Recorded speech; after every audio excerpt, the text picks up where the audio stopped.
2, 1. World News Week Live. Magnus, PhD. And that guy, DJ Anthony in the house. DJ. Don't forget, like and subscribe, people. Come on, the least you can do. We got 10 minutes. We're going to keep these short now. We figured out the way. So, Magnus, I was just saying, by the way, we're two friends talking. We're not giving any medical advice. Always check with your medical professionals. Okay. So, Aaron Judge, became one of the first people to ever hit, 62 home runs and all this stuff. Congratulations to him. He seems like a really sweet kid. We're that old now. I'm calling him a kid. But I said to myself, what makes a winner? What makes a loser? And I'm not talking about money.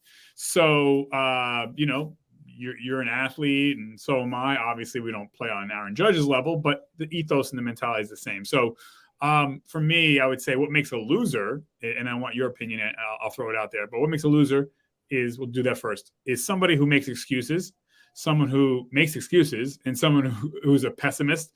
And again, we all have those moments, but generally speaking, I always tell people, I don't know what you think, Magnus, but I always say to people, if you have a healthy mind and a body, in my opinion, as long as you have a healthy mind and body, you can make it to the NBA, the NFL, the NHL, the MLB. I don't care if you're 5 feet 2 inches tall. The question is, how bad do you want it? Some people may only have to work out 1 hour a day and they can get into the majors, but you may have to work out 13 hours a day to get into the majors. Are you willing? And I tell kids this, are you willing to give up your birthdays, give up vacations, give up video games, give up hanging out with your friends, give up chilling out, give up sleeping late, give up everything, give up working if you have to, 14-hour days, 7 days a week for 10 years, no friends, no family, no nothing. All you do is practice, eat, sleep, go to work or school, come back. Most people aren't willing to do that. And I say, if you're willing to die to self, if you're willing to, then you will make it to whatever. You want to be a doctor, an astronaut. But how much are you willing to sacrifice? And I'll be the first to say it. I mean, I'm not willing to sacrifice all that much. But I have made sacrifices in my life, so I know what it is to win and fail and make excuses. And also I know what it is to win and lose. Okay, Magnus, what do you think? What makes a loser?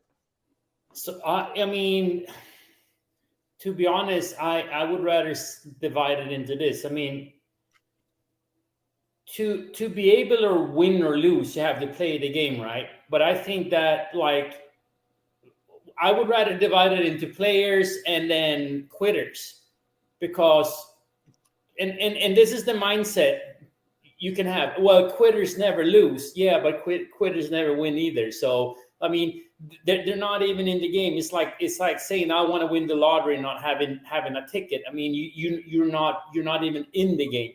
So, when it comes to if you're calling it like losers or whatever, I think, like you said, their lack of accountability, and also a lack of, actually having a drive and making the sacrifices. It's because it is tough sledding most of the time, and that's why you see, like, winners were winners even when they were losing, right? Right. They're in there. Because they were working. They had a goal. They had not just achieved it yet. They are basically building their structure to win. Right. Yeah, no, I agree. I think losers make excuses. Losers blame their genetics. They blame somebody else's advantage, or somebody else's what do you call that? Privilege, or fortune, or hard work, or whatever it is. Right. Yeah, losers, they always find a reason to quit or to lose or to make an excuse. And just, I think once you own up and say, I chose to lose, I chose to quit, then you become powerful. But it's always that, it's my genetics, it's my mother, my father, it's my country, it's my town. It's, listen, if and I've been guilty of being a loser mentality, and I've been also a winner mentality. I'd rather have the winner mentality. Even, like you said, even if I lose, at least I left it out there. I tried my best. But I've made excuses in my life, and I'm not happy with myself when I did those things. Like pointing the finger at whatever. I'm not the smartest, or I'm not the most richest. Bullshit, man. Like, don't stop. You got to stop with that. I tell myself that. But okay, now what makes a winner? Which obviously be the reverse. But yeah.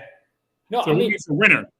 Yeah, like again, like winning is something that like some people achieve it straight away. Other people may have to work years for it, Right. Right. basically their whole life. I mean, and it's fine. It's that like you are not giving up. You Right. have a goal, and you set out to reach it. It Right. might take longer or shorter time than you thought it would, or Right. be harder or easier. I mean, you never know. Right. But again, I think it comes down to willing to do sacrifices, having a right attitude, and also having like a mindset is that I am going to be better, and I'm willing to learn, I'm willing to educate, I'm willing to surround myself, I'm willing to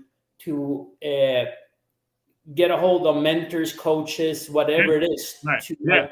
get better, Right. 100%. I think, right. Exactly. And the times that I did win in my life were times that I said, right, no matter how long, like for instance, I have a really good friend of mine. He got his college degree in about 2.5 years. Like this guy can just, everything is just whatever he touches. He's a genius. Like, God bless him. Right.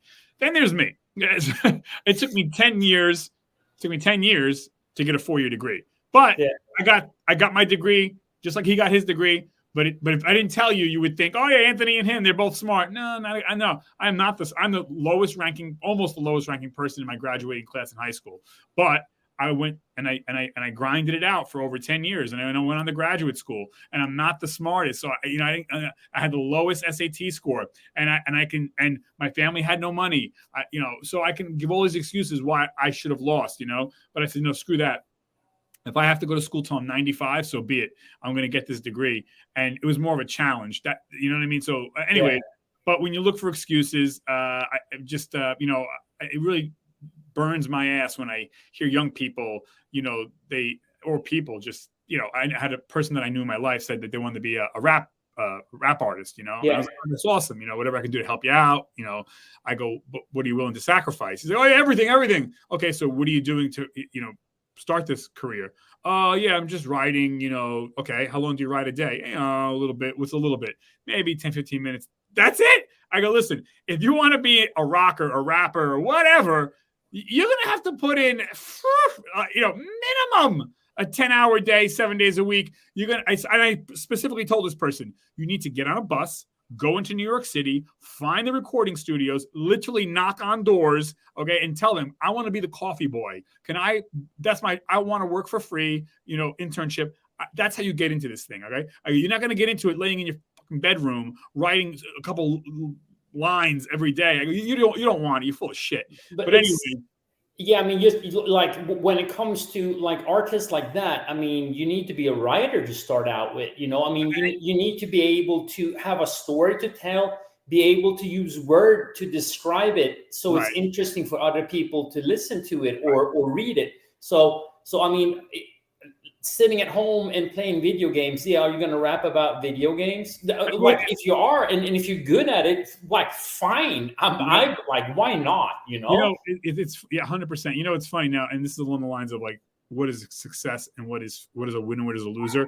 And again, I'm not talking about money, but look, I consider myself a spiritual person. I go to church, things like that. But I say to myself, as I get older, if you're hoping and praying, I have a new phrase. If you're hoping and praying, you didn't do your homework.